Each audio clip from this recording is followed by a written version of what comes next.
Fellowship is a multiplayer online dungeon adventure, also known as a MODA, that was specifically created for World of Warcraft players, or Mythic Plus specifically, in mind. The entire premise of the game is to basically get as much gear as you can, upgrade that gear, and continuously run dungeons to climb not only the leaderboard, but to be able to take down the bosses and enemies inside the increasingly more difficult dungeons that you will come into contact with. Let's take a look at the best beginner's tips and tricks that I have to offer after over 100 hours in-game. Before we get into the tips and tricks, I think it's useful to know what the game even is and how it works in general. The game consists of 4-player dungeons, with a tank, 2 DPS, and 1 healer in the group, just like you would have in a Mythic Plus dungeon inside of World of Warcraft. The main difference here is that while you are trying to beat the timer and of course get through with a 100% kill rating just like you would in Mythic dungeons, dying does not actually have a penalty and you will not have to repair your gear if you die multiple times. So in that sense, it is a bit more forgiving compared to Mythic Plus in World of Warcraft. Where it is not forgiving is the difficulty level that comes with it and the learning curve, of course, because it's an entirely new game. So now that you know what the game is, let's take a look at the best tips and tricks that I have for somebody just starting out in Fellowship. Now, a lot of these might be very entry level if you've already played Mythic Plus dungeons, but of course, as a beginner's guide or a starter guide, or just tips or tricks in general, I'm going to go into this with a double mindset. So I'm going to go in for people that don't understand what Mythic Plus dungeons are from World of Warcraft, but I'm also going to take my knowledge of Mythic Plus dungeons to help those who already have a good understanding as well. So this will be a good blend for everybody. The first thing you want to do is take a look at the different game modes that are available: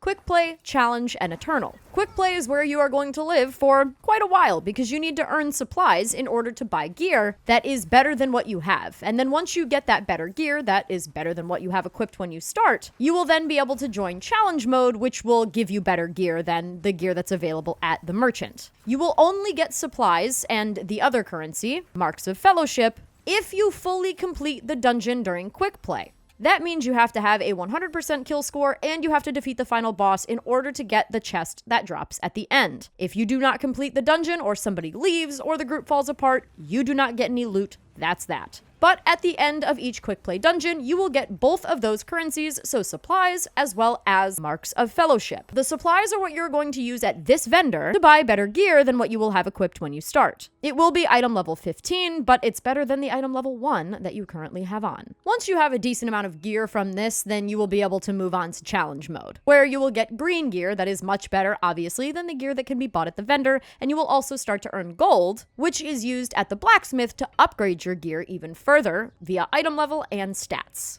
Which brings me to my next tip.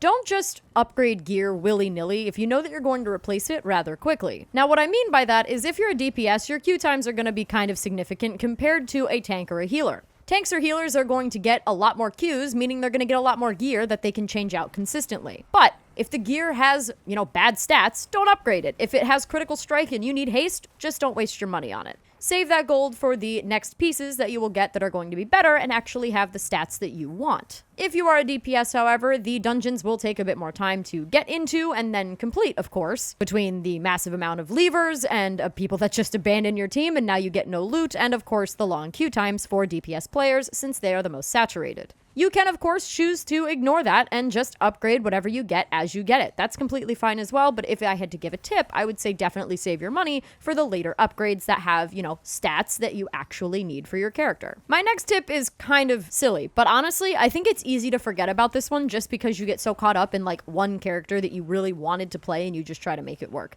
Try all of the heroes. Just try them. If you don't want to play a tank, obviously don't try the tanks. But if you want to try both healers and see which one fits your playstyle better, or try all of the DPS instead of saying Rhyme is the best right now, she's S tier. Don't worry about tier lists. For now, you're not an Eternal. Don't give a shit about tier lists. Worry about what you actually want to play. Don't worry about meta. Don't try to be meta. Just play something that you actually like so that you are more enticed to make progress and actually continue to play the game. It's very easy to burn out when you're chasing S tier and all, the meta gear and the best builds. It's very easy to get lost in that and then not actually enjoy the gameplay. So try out the different characters. I tried both of the healers. I don't really like DPS or tank in this game in particular, which is interesting because I'm a main tank in WoW and then an off healer. But I tried both of the healers and I found Sylvie to be my favorite. She's most like a druid in World of Warcraft, which is what I main in there. And Vigor is more like a priest, which I just don't really level with. If I heal in World of Warcraft, it's either as a shaman or a druid. So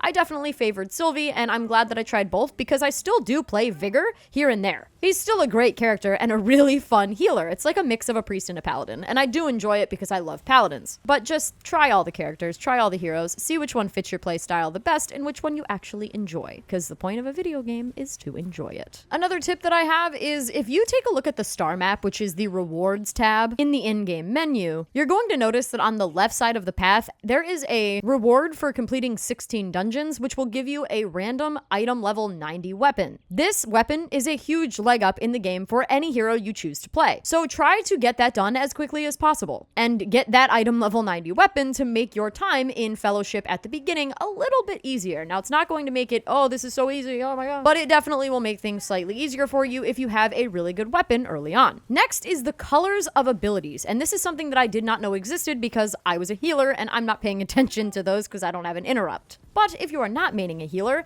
there are different colors for enemy casts that tell you whether or not they can be kicked or interrupted, or whether or not they can be cleansed as a healer. Yellow enemy casts can be interrupted by a kick or crowd control, and gray enemy casts can only be interrupted by crowd control. As a healer, it's a little bit more difficult to tell what can be cleansed or taken off of a person than what cannot. I do know a vast majority of things, like the exploding debuff inside of Silken Hollow can be cleansed off of a person, and if you don't cleanse it, well, they're going to explode a little bit, and if it's a healer, they're going to die, but you're the healer. So always try to make sure that you are just cleansing everything. That is more of a trial and error. Just fucking cleanse everything. If you see a debuff on somebody, cleanse it, and if it doesn't come off, it doesn't waste your cooldown on it, so there's no harm, no foul, in at least trying to negate damage as often as possible. My next tip is going to be specifically for healers, because this is what I know best, and I think a lot of the healing in Fellowship is very misunderstood, which leads to a lot of wipes and a lot of leavers, which I don't like, but it is what it is. There's no repercussion for the action of leaving, so a lot of people are going to overuse it and ruin the game a little bit for the rest of us, and that's okay. But as a healer, you need to make sure that you are using calculated healing and you are not just healing on a whim and wasting mana after the damage has been taken. This is not World of Warcraft. Not everybody has the ability to shield themselves over and over or pop potions. That includes tanks and DPS and of course yourself. You do not have potions to just pop over and over and over,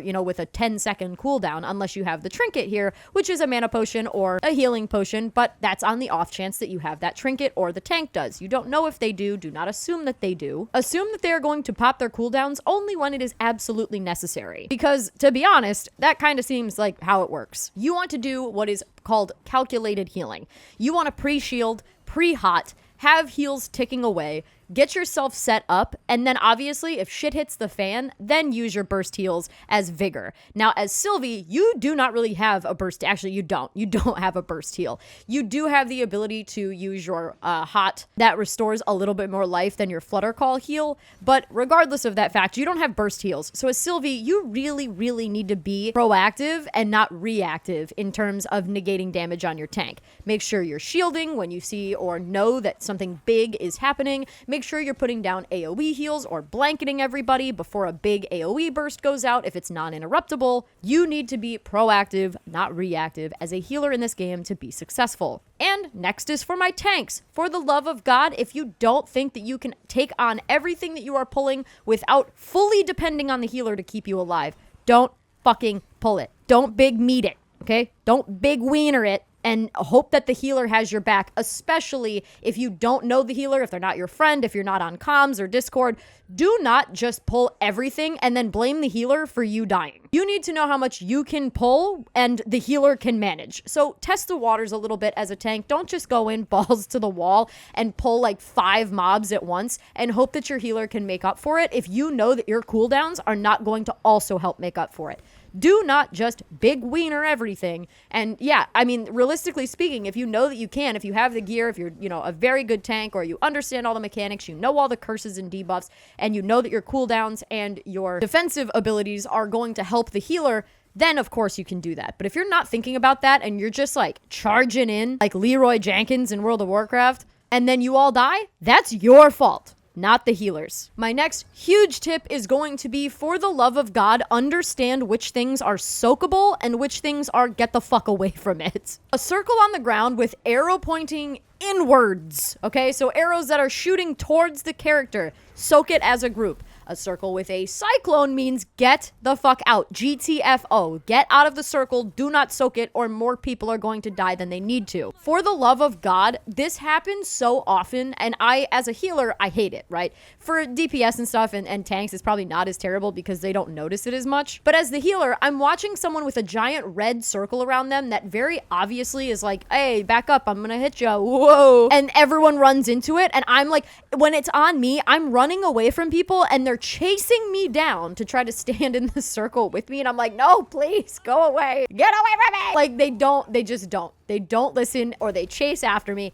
If it is a circle that has arrows pointing inwards, you soak it as a group and take that damage as a group. If it is a circle with a cyclone, stay the hell away from it. Go away. Don't go near it. Do not pass go. Do not collect $200. Plain and simple, that's how it works. I know I'm being funny, but that is how it works. If you see the arrows pointing in, run in to soak the damage, and a cyclone would mean stay the fuck away from it. Early on, you're going to see a bunch of build lists that tell you you need critical strike, you need haste, you need intellect, you need this, you need that, expertise this, expertise that. At the beginning, don't fucking worry about that. Do not. Just don't. Don't worry about anything but your item level and getting way better gear than the shit that you have on. Absolutely do stats matter 100%, especially, and I hate to keep bringing it back to this, but if you play Sylvie, you understand what I'm talking about. Sylvie is very dependent on having like a decent amount of haste and intellect, of course. So you really are reliant on those pretty early on. But pretty much like even with Sylvie, item level is king. Early game, item level is king all the way up until pretty much champion, if we're being quite honest with you. So really don't worry about the secondary stats until you get through to maybe champion or late adept if you really want to. Of course, you are more than welcome to run as many dungeons as you want if you have all the time in the world to, you know, try to get the best, you know, stats and best in slot gear for you at that time. But secondary stats are honestly not super important, and item level is definitely king in the beginning of this game. Don't forget to scrap your items if you do not need them. It makes you a little bit of gold and sometimes materia, which you will need later on to upgrade your gear. So don't forget to scrap them. There's no reason to keep them in your stash or keep them in your bag or whatever the case may be. If you don't need it, scrap it, and the scrapper is free. So I'm going to make a separate guide specifically on all of the different game modes inside of Fellowship because I wanted to keep this very surface level and not go super in depth on everything and anything in the game because there's a lot. It's a lot of moving parts, especially for new players that have never really experienced Mythic Plus, or they only got into like very like surface level Mythic Plus in World of Warcraft. So I'm going to make a few separate videos covering those topics, but this is just a very basic beginner's tips and tricks, the things that I would do or the things that I care about or I wish I knew when I first started. As always, if you like the video, then like the video. And if you like my content in general, then please subscribe to my channel because it means the absolute world to me. And I will see you in the next one. Bye!